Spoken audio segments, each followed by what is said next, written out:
안녕하세요. 아나운서 변정현입니다. 코로나19 이후 글로벌 금융시장은 상당한 진폭을 보이면서 변화의 흐름을 이어왔습니다. 자유로운 금융 거래와 자본의 이동이 가능한 글로벌 금융 환경 속에서 돈의 흐름이, 투자의 흐름이 앞으로 어떻게 변화해 나갈지 주목되는 시점인데요. 대내외 금융환경 변화와 금융시장이라는 주제로 국민대학교 이명종 교수, 한국은행 경제교육실 조홍균 부실장과 자세한 이야기 나눠보겠습니다. 안녕하세요. 안녕하세요. 네, 반갑습니다. 교수님, 대내외 금융환경 변화와 금융시장이라는 오늘의 주제에서 상당히 다양하고 광범위한 그런 이슈들이 예측이 되는데요. 구체적으로 어떤 내용이 다뤄질지 좀 간략하게 설명해 주실까요? 예전에 그 한국은행의 알기 쉬운 경제 이야기 부분에서 제가 채권시장 얘기를 다룬 적이 있습니다. 오늘은 그 얘기를 기초로 해서 글로벌 금융 환경 변화에 따라서 투자 자금이 어떻게 변화하는지 이거에 대해서 말씀드리겠습니다. 우선 채권이라고 하니까 궁금한 점이 하나 생깁니다. 외국인은 왜 자국이 아닌 우리나라 채권에 투자를 하게 되는 건가요? 예, 제가 그 미국에 유학 갔을 때 캐나다와 미국 국경에 걸쳐 있는 나야가라 폭포를 본 적이 있습니다. 그 물이 위에서 아래로 세차게 흐르는 대자연의 원리를 새삼 실감한 적이 있는데요. 경제 현상인 돈의 흐름도 기본 원리는 같습니다. 요 돈의 흐름은 금리가 낮은 곳에서 높은 곳으로 흐른다는 요것만 좀 차이가 있습니다. 네, 그렇군요. 사람들이 높은 금리를 주는 은행에 예금을 하듯이 글로벌 투자자들도 높은 금리를 주는 국가에 투자를 한다. 이렇게 이해하면 되겠네요. 그렇습니다. 다른 요인들이 모두 같다고 하면은 기본적으로 높은 금리를 주는 국가로 자금이 이동한다고 볼 수 있겠습니다.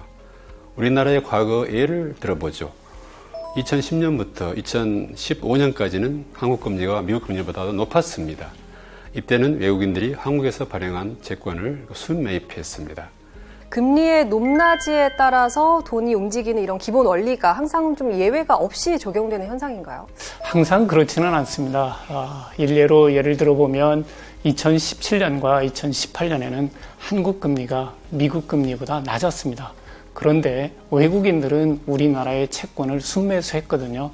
이렇게 금리만을 보면 투자할 요인이 좀 적지만 그 이면에는 다른 요인이 있습니다. 대표적인 게 환율 요인입니다. 환율 요인에 대해서 좀 더 자세히 설명해 주실까요? 미국의 투자자가 우리나라에 투자하는 것을 예를 들어 보겠습니다. 좀 극단적인 예가 되겠습니다만 우리나라의 금리는 0%이고 미국의 금리는 10%라고 가정을 하면 미국인 투자자의 입장에서 보면 우리나라에 투자할 요인이 없겠죠. 그런데 환율을 생각하면 그 요인은 또 다르게 생각할 수 있습니다. 미국인이 우리나라에 투자할 때 그 당시 환율이 1,000원이면 1,000원어치 국내 채권에 투자했다고 가정을 해볼 수 있겠죠. 그런데 이 환율이 1년 후에 500원이 됐다. 그러면 우리나라의 금리는 0%이니까 금리에서 오는 수익은 없습니다. 그러나 환율이 500원이면 2달러로 늘어나니까 이 미국인 투자자의 입장에서 보면 100%의 수익률을 얻게 되는 것입니다. 참고로 우리가 그 환율 요인을 가늠해보는 방법으로 스왑 레이트를 생각해 볼 수 있습니다. 스왑 레이트는 이렇게 계산됩니다. 현물 환율이 있고 선물 환율이 있는데 현물 환율 대비 선물 환율과 현물 환율의 차이를 연율로 표시한 겁니다. 좀 말이 어려운데 쉽게 계산하는 방식을 말씀드리면 선물 환율 빼기 현물 환율을 현물 환율로 나눈 것입니다. 이렇게 연율로 표시한 건데요. 우리가 생각하기에 이 스왑 레이트가 만일에 마이너스가 나왔다 그러면 외국인의 입장에서는 이익을 본 것이고요. 플러스가 나왔다 그러면 손실입니다. 앞의 예에서 우리가 선물 환율이 500원이고 현물 환율이 1,000원이면 그 차이만큼 500원이 결국은 외국인의 입장에서 보면 수익이 되는 것입니다. 이렇게 말씀을 들어보니까 외국인이 다른 나라에 투자를 할 때 금리와 환율을 동시에 고려할 수밖에 없겠다 이런 생각이 듭니다. 주식 투자를 할 때 기업의 가치를 비롯해서 또 여러 요인을 참고하듯이 말이죠. 금리와 환율 같은 금융시장의 가격 변수 말고 다른 요인들도 반영이 될 것 같은데요. 가령 우리 경제에 대한 신뢰? 아니면 또 높은 수출 경쟁력이라든지 양호한 대외 건전성이라든지 이런 것들이 좀 반영이 될 것 같아요. 아나운서님이 설명을 잘 해주셨습니다. 나무를 보되 숲을 보고 숲을 보되 산을 보라는 명언이 생각납니다. 국가 간 자금이 이동할 때는 금리나 환율 변동 같은 가격 요인뿐만 아니라 투자 대상국 경제에 대한 종합적인 판단 또한 중요한 고려 요인이 됩니다. 특히 채권의 경우에는 만기까지 이자를 지급해야 되고 만기에 원금을 지급해야 되기 때문에 소위 지급불능 사태가 날 수도 있는 만큼 투자자들은 주의를 기울이게 됩니다. 네, 방금 교수님이 강조하신 투자 대상국 경제에 대한 종합적 판단의 중요성, 아무리 강조해도 지나치지 않다고 생각을 합니다. 국제금융의 흐름을 주도하고 있는 투자 주체들은 투자 대상국의 유동성이나 신용 위험, 그리고 중장기 경제 여건의 안전성 등을 면밀히 들여다본다고 할 수 있습니다. 그래서 외국인들이 우리나라에 투자를 많이 한다고 하는 것은 우리 경제의 기초 체력, 흔히 기초 경제 여건이라고 합니다만은 이것이 국제금융시장으로부터 매우 양호한 평가를 받고 있다는 바로 시그널입니다. 바로 신뢰하고 투자할 수 있는 그런 나라라는 뜻입니다. 네, 그러니까 기초 경제 여건이 취약할 경우에는 자국 금리가 해외 금리보다 높더라도 투자 자금이 빠져나간다라는 말씀이신데요. 그러고 보니까 금리가 높은 일부 신흥국에 투자 자금이 몰리지 않는 사례도 그 예일 것 같네요. 네, 유럽에서는 10여 년 전에 일부 국가를 중심으로 재정 위기가 발생했습니다. 유럽 재정 위기라고 하는데 이들 국가는 경기 부양을 위해서 재정 지출을 늘렸습니다만은 경기 침체로 세수가 감소하고 재정 상태가 악화되었습니다. 그래서 부채를 갚을 수 없을 것이라는 우려가 높아지면서 투자 감소와 시장 불안으로 이어진 바 있었습니다. 네, 아무래도 투자라는 것이 돈을 빌려주는 차원이니까 돈을 빌리는 국가가 그 돈을 갚을 능력이 되는지 그걸 좀 따져보게 될 것 같습니다. 그렇다면 한 나라의 돈을 갚을 수 있는 능력, 신용도는 어떻게 평가하나요? 예, 여러 가지 방법이 있겠지만 국가 신용 등급과 CDS 프리미엄이라는 방법이 있습니다. 국가 신용 등급에 대해서는 좀 많이 들어봤는데 CDS 프리미엄은 아무래도 생소하신 분들이 많을 것 같아요. 예, 우선 국가 신용 등급은 S&P나 무디스 같은 국제적인 신용 평가 회사에서 국가의 신용도를 종합적으로 판단해 등급을 매기는 것을 말합니다. 오늘 새로 배울 부분은 바로 크레딧 디폴트 스왑 CDS 프리미엄이라는 개념입니다. CDS에 대해서 간단히 말하자면 국가가 부도 났을 때를 대비한 보험이라고 할 수 있습니다. 생명보험이나 자동차 보험 이런 것과 좀 비슷한 개념일까요? 네, 그렇습니다. CDS를 자동차 보험에 비유하면 이해가 쉽습니다. 보험회사는 사고가 있으면 계약대로 보상을 해주죠. 그렇지 않으면 보험료만큼 이익을 얻게 됩니다. 마찬가지로 CDS의 경우도 어떤 나라의 국채를 샀다고 했을 때 그 나라가 부도가 나면 계약대로 보상을 해줍니다. 그렇지 않으면 보험료를 챙기는 거죠. 이때의 보험료를 바로 CDS 프리미엄이라고 얘기를 합니다. 예, 자동차 보험료와 CDS 프리미엄은 같은 성격입니다.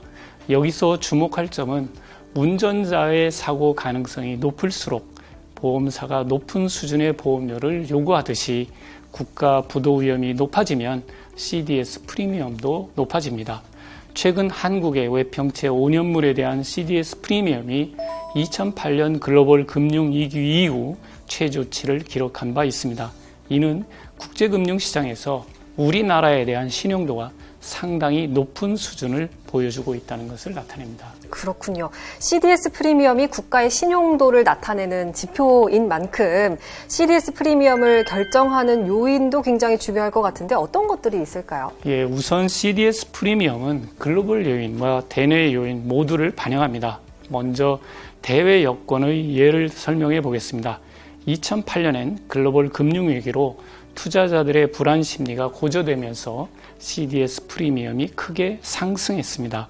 이후 미 연준의 양적 완화 등 각국 중앙은행과 정부의 적극적인 정책 대응에 힘입어 시장이 진정되고 CDS 프리미엄은 점차 하락하는 모습을 보였습니다. 네, 그리고 대내 요인을 보면은 국가 부채나 재정 적자 규모와 같은 국가 재정 관련 부분, 그리고 경제 성장률 등 기초 경제 여건과 관련되는 이런 요인들을 포함해서 여러 가지가 있을 수가 있겠습니다. 한편 우리나라의 경우에는 남북 관계의 여건과 같은 이른바 지오폴리티컬 리스크라고 하는데 이런 부분도 하나의 요소로 작용을 하고 있습니다. CDS 프리미엄까지 글로벌 투자 자금 흐름에 영향을 미치는 주요 요인들에 대해서 짚어보고 있는데요. 요즘 제가 뉴스를 진행하면서 가장 많이 접하는 이슈가 있습니다. 지난해 코로나19 대유행 이후에 금융시장에서 기업을 평가하는 관점이 ESG로 옮겨가고 있는 분위기가 확산되고 있다라고 하는데요. 살펴보니까 E는 환경, S는 사회, G는 지배구조. 입니다. 최근 이 ESG 기준이 금융시장에서 좀 본격적으로 주목을 받고 있는데 이런 흐름은 어떻게 바라보시나요?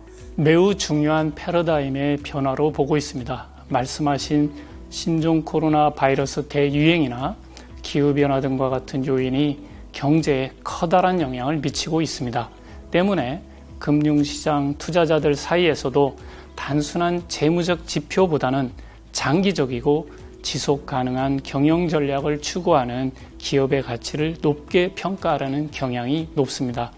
ESG 기준 역시 투자의 관점에서 새로운 트렌드의 하나로 정착될지에 대해 금융시장의 관심이 높아지고 있습니다. 네, ESG는 최근에 뜨고 있는 기업 평가와 투자의 새로운 패러다임으로 볼 수 있겠습니다. 근본 코로나 팬데믹 이후에 특히 ESG의 베이스를 두는 지속 가능 펀드의 규모가 큰 폭의 증가세를 나타내고 있습니다. 모건 스탠리가 서베이한 결과에 따르면 특히 젊은 층이 이러한 패러다임 변화에 관심이 높다고 합니다. 무려 95%의 밀레니얼 세대가 지속 가능한 투자에 관심을 보였습니다.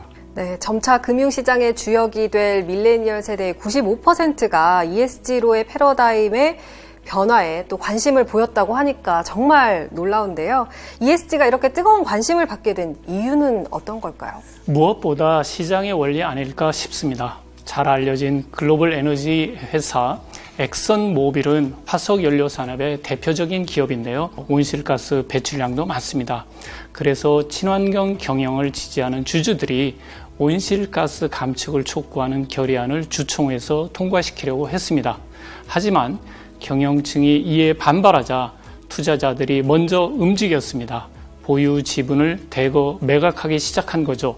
한때 미국의 시가총액 1위였던 엑손모빌의 주가는 크게 떨어졌고 결국 1928년에 편입됐던 다우존스 지수에서도 92년 만에 퇴출되기에 이르렀습니다. 네, 시장의 원리를 아주 잘 보여주는 엑선모빌의 케이스를 방금 말씀하셨습니다. ESG 패러다임은 바로 이러한 시장의 원리에 매우 충실한 흐름의 하나로 볼 수 있겠습니다. 그래서 팬데믹과 같은 위기 속에서 지속 가능한 전략을 추구하는 기업들이 이러한 위기를 잘 헤쳐나간다는 그런 에비던스를 제공을 하고 있고 이 점을 바로 시장이 주목하게 된 것이죠. 그래서 이러한 패러다임의 변화에 대응해서 투자가와 금융회사들은 물론이고 금융당국, 입법부, 교육기관 등이 무엇을 준비하고 시작해야 할지 지혜를 모아야 할 때라고 생각을 합니다. ESG 패러다임에 시장과 정부 그리고 교육기관 등이 함께 머리를 맞대고 대응해 나가야 한다는 말씀이 더욱 와닿았던 것 같습니다. 그리고 여기에다가 언론도 또 힘을 더 보태야겠죠. 예, 너무 당연합니다. 언론이 선도해야 됩니다. 이번 시간에는 금리와 환율, CDS 프리미엄, 그리고 ESG를 둘러싼 글로벌 투자 자금의 흐름까지 대내외 금융환경 변화와 금융시장의 중요한 포인트들을 알아봤습니다. 국민대학교 이명종 교수, 한국은행 경제교육실 조홍균 부실장과 함께 이야기 나눠봤습니다. 오늘 아주 깊이 있고 또 명쾌한 해설 고맙습니다. 고맙습니다. 네, 다음 시간에는 기업 경영과 금융에 대해서 살펴볼 예정인데요. 계속해서 많은 시청 부탁드립니다. 고맙습니다.